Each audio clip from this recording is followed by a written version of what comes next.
chargernya udah dikasih. Chargernya itu udah dikasih sama Poco F6. Sebelum kalian menonton videonya, yuk bantu aku banget yuk dengan cara subscribe. Satu subscribe sangat berarti bagiku. Ayo subscribe Bro Musa Konten. Terima kasih. Cek playlist channel Bro Musa Konten jika kalian suka dengan jenis atau genre video seperti ini. Hai kalian semua, apa kabar kalian semua? Kembali lagi dengan Bro Musa Konten. Oke, jadi nggak kerasa banget ya Poco F6 ini sudah rilis kurang lebih 1 minggu di Indonesia. Begitu rilis langsung menggebrak pasar HP midrange di Indonesia. Seperti hal yang sebelumnya telah rilis, mulai dari Poco F1, F2, F3, F4, F5, dan sekarang adalah F6. Dengan segudang keunggulan di atas kertas yang ditawarkan oleh Poco F6 ini, kali ini gue mau bahas Poco F6 berdasarkan hasil dari pemakaian atau pengalaman pengguna atau user experience. Jadi gue klarifikasi dulu, gue nggak dibayar oleh Poco Indonesia, gue nggak dikasih unitnya atau dipinjemin. Jadi ini pure gue beli dan ini adalah based on experience gue sebagai seorang buyer Poco F6. Nah, selain kelebihan yang di atas kertas, gue mau share juga mengenai keluh kesah gue. Jadi ini bukan kelemahan ya, bukan kelemahan dari Poco F6, tapi keluh kesah gue sebagai pengguna atau pembeli Poco F6 yang akan gue share ke kalian. Tapi jangan lupa untuk subscribe dulu, nyalakan tombol lonceng notifikasi, dan juga stay tune di channel gue. Oke, yang akan gue lebih dulu bahas dari HP ini adalah kelebihannya. Kelebihan pertama yang paling gue rasain adalah performa yang naik banget. Sebelumnya gue pernah bahas Poco F3 di channel gue. Gue pernah beli Poco F5 tapi nggak gue bahas di channel gue. Dan dari Poco F3, Poco F5, Poco F4 kayaknya nggak dijual di Indonesia ya. Poco F6 ini performanya naik banget. Semua itu kerasa smooth, pindah-pindah aplikasi, ngedit-ngedit foto, ngedit-ngedit video, semuanya sat-set banget gue rasain. Dan rata-rata kalau gue main game, itu bisa gue pentokin sampai rata kanan. Semuanya dirata kananin. Ya pokoknya udah jadi khasnya Poco F series lah. Masalah performa gaming sama performa handphonenya ini, pasti rata kanan. Di setiap serinya, di setiap generasinya. Nah, kenapa performanya ini bisa smooth banget? Karena performanya ini didukung juga oleh selain chipset yang tentunya gahar banget. Performanya ini didukung oleh RAM LPDDR5 dan juga UFS 4.0. Yang biasanya HP-HP midrange lain yang kelas harganya tuh sama nih HP itu masih pakai UFS 2.2 atau paling tinggi-tinggi UFS 3.0 lah. UFS itu apa sih bang? UFS itu seperti hard disk ya, atau SSD ya, tapi kita gunakan di dalam HP.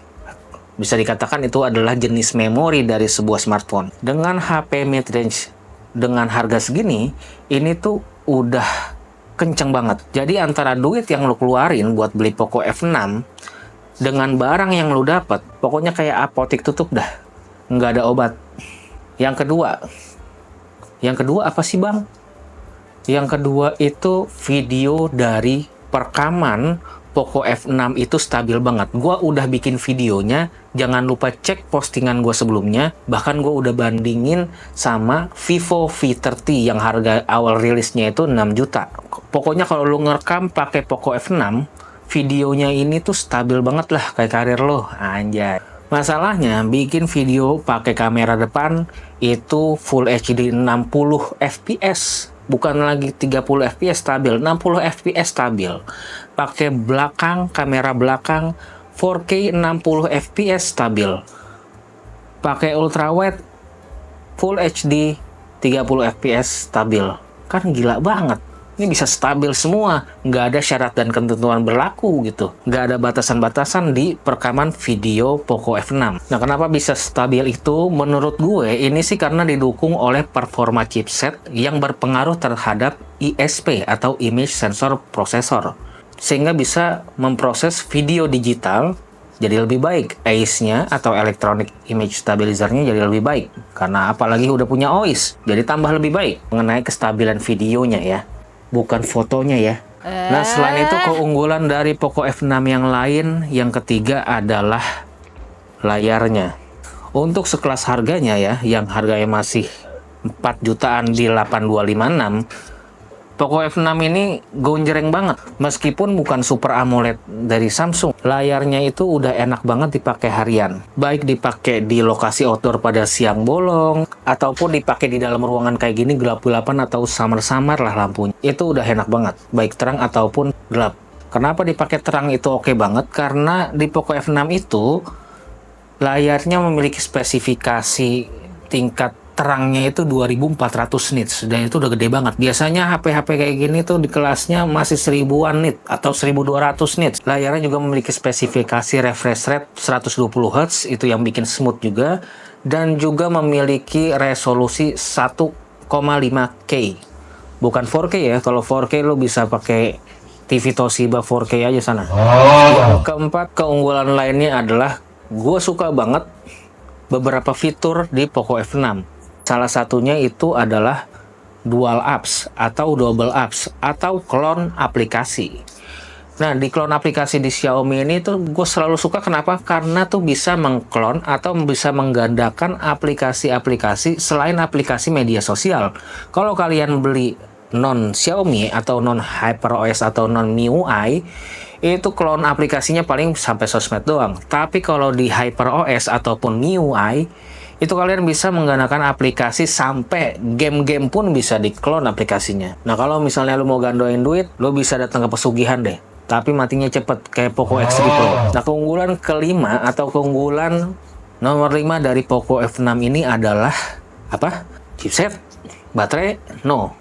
Bobotnya. Lu tahu nggak, Poco F6 ini dari Poco F1 sampai Poco F5 adalah smartphone yang paling enteng di antara generasi sebelumnya. Baik itu dari Poco F1, F2, F3, F4, F5, lu bisa cek data-datanya berapa berat si Poco F6 ini dibandingkan dengan Poco F1 sampai F5. Beratnya itu nggak sampai 180 gram atau lebih tepatnya itu 179 gram. Hampir setara handphone dari keluaran Vivo ya.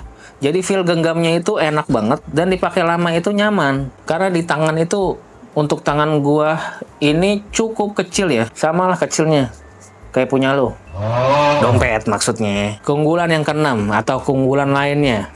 Nah, Poco F6 ini punya daya charger atau ngecasnya itu cepet banget. Kenapa?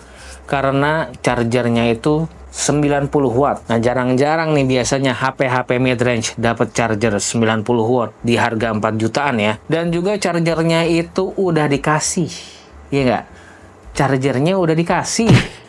Chargernya itu udah dikasih sama Poco F6. Sama Xiaomi sama Poco tuh udah dikasih. Lu nggak usah beli tambahan charger lagi. 90 watt lagi. Udah dikasih chargernya. Masalahnya itu charger 90 watt. Kalau misalnya lu beli sendiri, harganya tuh bisa 300 sampai 400-an lah. Bahkan PGOP kalau di merek-merek lain. Ini dikasih. Dikasih. Nggak kayak merek sebelah. Ya nggak. Ya udahlah. Nah, itu adalah kelebihan-kelebihan dari Poco F6 yang gue sharing kepada kalian. Kalau lu punya kelebihan-kelebihan atau keunggulan lain dari Poco F6, lu bisa tulis di kolom komentar. Bang, Poco F6 juga menurut gue gini bang. Tulis aja di kolom komentar, oke? Nah, sekarang karena hidup ini nggak positif, pasti ada selalu negatifnya. Ini gue kasih keluh kesah gue mengenai Poco F6. Jadi ini apa yang gue rasain dan beberapa teman-teman komunitas di Facebook rasain. Nah, ini beberapa hari ini gue pantau juga grup Facebook. Nah, inilah yang mereka rasa. Jadi ini bukan kelemahan HP-nya ya. Bisa aja kalian nggak ngerasain ini ketika kalian pakai. Jadi ini benar-benar subjektif. Yang pertama, menurut gue desain HP-nya atau desain kameranya lebih tepatnya itu kayak orang mangap. Kenapa ini HP kok gede banget ini lebarnya tuh? Kayak orang mangap kan? Oh, gitu. Gitu kan. Kalau diginin kayak orang mangap, kalau diginin kayak kompor. Menurut gue gede banget sih desain dari si kameranya ini. Tapi ada juga yang lebih gede, sebulatan itu kamera juga. Merek apa? Ya cari aja sendiri.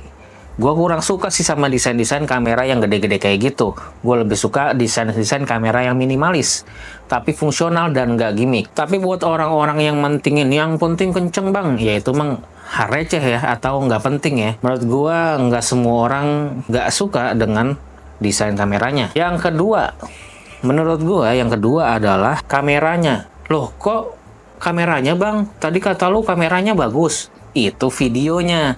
Videonya memang stabil, smooth, warnanya juga ya lumayan lah untuk di kelas harga yang nggak ngejual performa kamera gitu kan. Tapi kalau untuk foto-foto, kalau kalian suka selfie, suka foto-foto ya anak kalian, istri kalian, atau pacar kalian, kayak ini kurang cocok deh kalau untuk diajak foto-foto. Masalahnya hasilnya beberapa kali itu kurang memuaskan. Harus ngerti cara edit supaya pas diposting di sosmed itu oke lagi hasilnya, atau bisa mengimbangi hasil yang kita posting, atau bisa mengimbangi bagusnya dari smartphone yang seharganya gitu. Dan ada satu kamera yang gak gua suka di sini adalah kamera ultrawide-nya yang cuma 8 megapiksel. Kayaknya kebanting banget ya sama harganya yang 4,9 juta masih dapat ultrawide 8 megapikselnya, minimal 12 megapiksel lah. Tapi mungkin kalau pakai kamera 12 megapiksel mungkin performanya nggak 1,5 juta kali ya. Kamera ultrawide-nya ini gelap banget, terus juga di cahaya yang cukup aja kurang bagus kalau menurut gua. Berasa gelap dan kelam kayak hidup lu lah pokoknya. Emang sih ini HP jualan utamanya itu bukan kamera tapi performa. Tapi Poco tolonglah kembangin lagi processing dari kamera si Poco F6 ini, atau kamera-kamera di HP-HP Poco yang lain lah. Processing itu kan lebih ke software ya, bukan ke hardware dari lensanya. Tapi seandainya foto-fotonya bagus, kameranya bagus, mungkin itu salah satu cara untuk segmentasi pasar ya. Karena kalau misalnya kamera bagus, foto bagus, video bagus, ya dia bakal ngebunuh saudaranya sendiri atau ngekill si Redmi Note 13 Pro Plus yang harganya 5 juta. Dan untuk video nih, gambarnya itu udah lumayan bagus, tapi dynamic range-nya menurut gua kurang. Awan-awan belakang sama detil-detil belakang ketika kita mengarahkan kamera ke muka itu berasa keteteran banget. Sampai detil-detil di belakang itu sangat kurang baik lah, kurang bagus lah. Padahal di Poco X6 Pro itu kamera videonya dan juga fotonya udah keren loh. Kenapa di Poco F6 nggak ditiru aja sih? Dan keluh kesah lainnya adalah di baterainya. Menurut gue SOT nih HP itu kuat kurang lebih 6 jam lah dengan kondisi SIM card dua-duanya aktif dan juga dipakai untuk sosmed dan game beberapa kali. Padahal HP mid-range sekarang ini baterainya itu udah badak-badak banget. Contohnya aja Vivo yang make 5000 mAh tapi memiliki teknologi Blue Volt yang bikin HP 5000 mAh itu setara 6000 mAh. Gua nggak asal ngomong dan gue punya HP-nya ya, Vivo V30, kuat kurang lebih 8 jam. Sama dual SIM juga.